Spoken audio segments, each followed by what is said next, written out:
오늘 주시는 말씀은 창세기 49장 22절에서 26절까지 말씀입니다. 저와 여러분 한 절씩 교독하겠습니다. 요셉은 무성한 가지 곧 샘 곁에 무성한 가지라. 그 가지가 담을 넘었도다.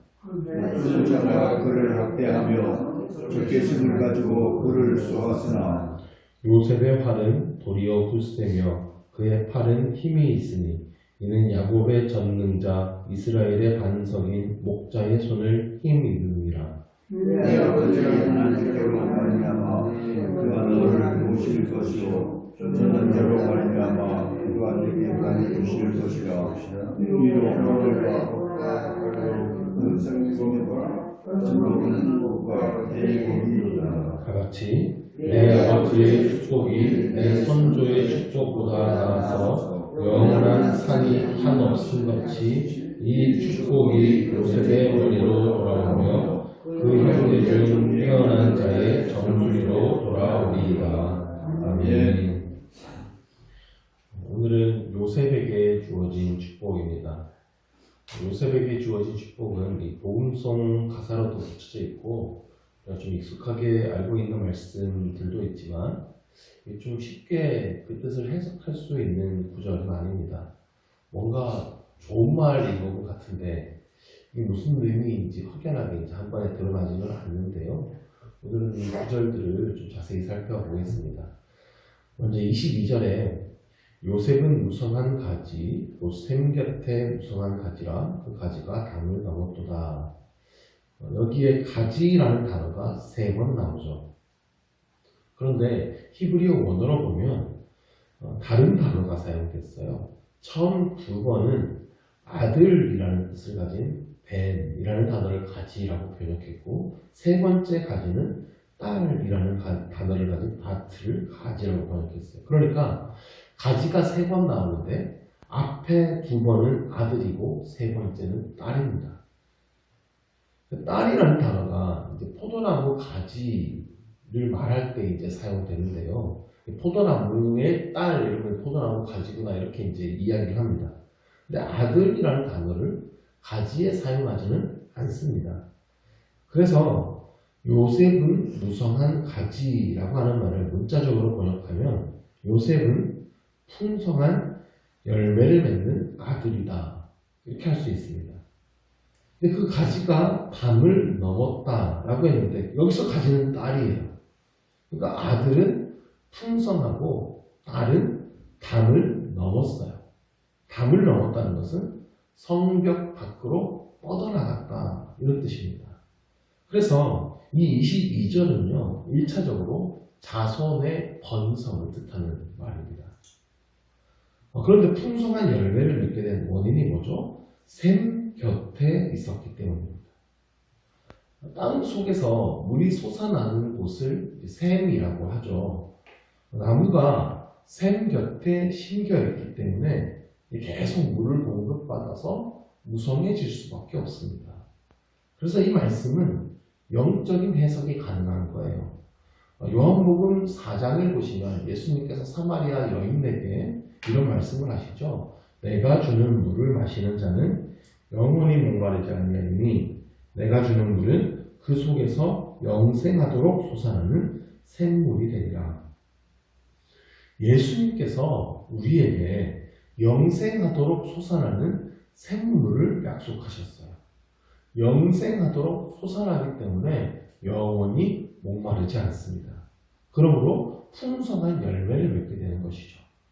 이 물을 예수님께서 주신다고 약속하셨어요. 요한복음 7장에 가면 이 물이 무엇인지 정확히 말씀해 주시는데 명절 끝날 곧 큰 날에 예수께서 서서 외쳐 이르시되 누구든지 목마르거든 내게로 와서 마시라. 나를 믿는 자는 성경의 이름같이 그 배에서 생수의 강이 흘러나오리라 하시니 이는 그를 믿는 자들이 받을 성령을 가리켜 말씀하신 것이라. 예수 그리스도를 믿는 자에게는 그 배에서 생수의 강이 흘러나옵니다. 졸졸졸졸 흘러나오는 샘물을 넘어서 강물이 나옵니다. 근데 그 생수의 강이 뭐라고요? 그들이 받을 성령을 가리킨다고 하셨습니다. 우리 안에 내주하시는 성령의 충만을 받는 것을 의미합니다. 성령께서 우리 안에 거하시면 우리의 인생의 모든 목마름으로부터 해결하여 주십니다. 우리 마음의 모든 목마름에서 벗어나게 하십니다. 그래서 성령께서 우리로 열매 맺게 하십니다. 풍성한 열매를 맺게 하십니다. 그 열매 맺는 가지를 무성하게 하실 것입니다. 뻗어나가게 하실 것입니다. 담장 너머로 뻗어나가게 하십니다. 시편 104편 16절 17절에는 이런 말씀이 있어요. 여호와의 나무에는 물이 흡족하며 곧 그가 심으신 레바논 백향목들이로다. 새들이 그 속에 깃들이며 학은 잣나무로 집을 세우도다. 자, 가지가 뻗어나갔어요. 백향목이 막 뻗어나갔는데 그 뻗어나가게 하는 목적이 있습니다. 새들이 그 속에 깃들이고 집을 삼게 하기 위함입니다.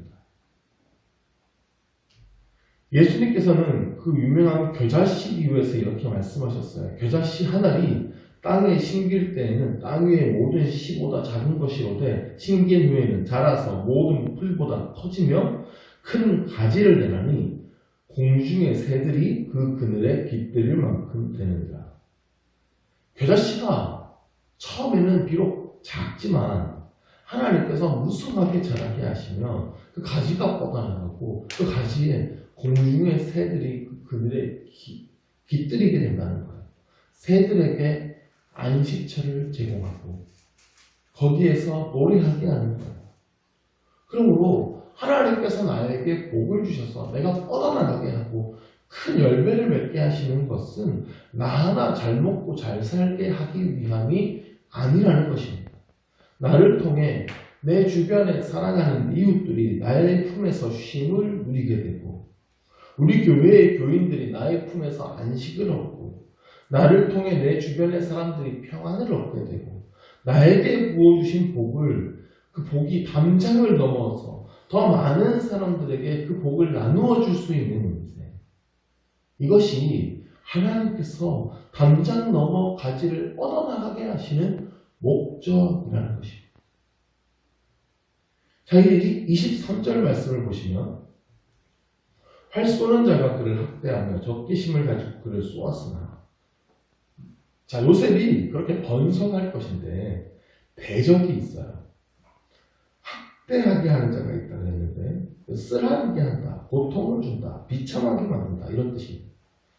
적개심을 가지고 활을 쏩니다. 그러니까 어쩌다가 우연히 내가 고난을 당하는 것이 아니라 나에게 악의를 가지고 있는 어떤 자가 있는데 그가 나를 의도를 가지고 고통스럽게 하고 나를 비참하게 만들기 위해서 나를 노리고 활을 쐈다는 겁니다. 하나님께서 복 주시는 자에게도 이런 고난이 올 수 있습니다. 우리가 이 사실을 분명히 알아야 합니다. 그렇지 않으면 우리 인생에 고난이 닥쳐오고 대적이 일어날 때 하나님께서 나를 권하시나 보다. 나에게 화가 있겠구나. 이렇게 생각하게 돼요. 하나님께서 복 주시는 인생이어도 그를 대적하는 자가 있어요. 그래서 고난이 올 수 있습니다. 그러나 하나님의 복을 받는 자, 복 있는 사람은 고난을 대하는 태도가 달라요. 24절에서 요셉의 활은 도리어 굳세며 그의 팔은 힘이 있으니 이는 야곱의 전능자 이스라엘의 반성인 목장의 손을 힘이음이라. 요셉에게는 그에 대항할 활이 있다는 겁니다. 훨씬 튼튼하고 좋은 활이에요. 근데 그의 팔에는 힘도 있어요. 그 활을 쏠 힘이 있어요. 그런데 그 힘이 자신의 힘입니까? 전능자 이스라엘의 반석인 목장의 손을 힘입음이라. 하나님께서 요셉의 활을 잡은 손을 붙들어주고 계신다는 것. 25절에도 반복해서 말하고 있죠. 25절에 내 아버지의 하나님께로 말미암나니 그가 너를 도우실 것이요 전능자로 말미암나니 그가 내게 복을 주실 것이요. 내 아버지의 하나님께서 너를 도우신다. 전능자께서 내게 복을 주실 것이다. 자, 왜 이렇게 반복하고 말씀하고 있겠습니까? 기억하라는 것입니다. 끊임없이 기억하라는 것입니다. 나를 두렵게 하고 어렵게 하고 내가 고통스러운 상황 가운데 빠지면 하나님이 보이지 않아요. 나와 함께 하시고 내 손을 붙들어 주시는 하나님이 보이지 않게 됩니다. 그럼 믿음을 잃어버리고 쓰러지게 되는 거예요. 그래서 끊임없이 기억해야 되는 거예요. 말씀을 기억해야 합니다. 하나님께서 나와 함께 하신다는 말씀을 기억해야 됩니다. 전능자께서 나의 팔을 붙들어주고 계신다는 사실을 기억해야 됩니다. 주께서 나를 지금 돕고 계신다는 사실을 기억할 때에 우리가 기도할 수 있는 겁니다. 믿음으로 담대히 맞설 수 있는 것입니다. 상황이나 환경을 보지 않고 내 감정을 믿지 않고 지금 내 팔에 힘이 없는 것을 믿지 않고 오직 하나님, 내 손을 붙들어 주시는 전능자 하나님 함께 하신다고 하신 그 말씀을 믿고 의지하는 사람이 믿음의 사람인 것입니다. 더 나아가서 하나님께서는 위로 하늘의 복과 아래로 깊음의 샘의 복과 젖먹이는 복과 태의 복을 주십니다.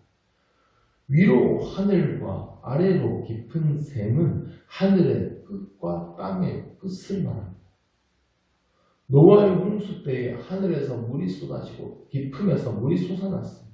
우리에게 복을 끌어다가 주시는데 그 경계가 하늘 끝에서부터 땅의 끝에서까지 다 끌어다가 우리에게 주신다는 거예요.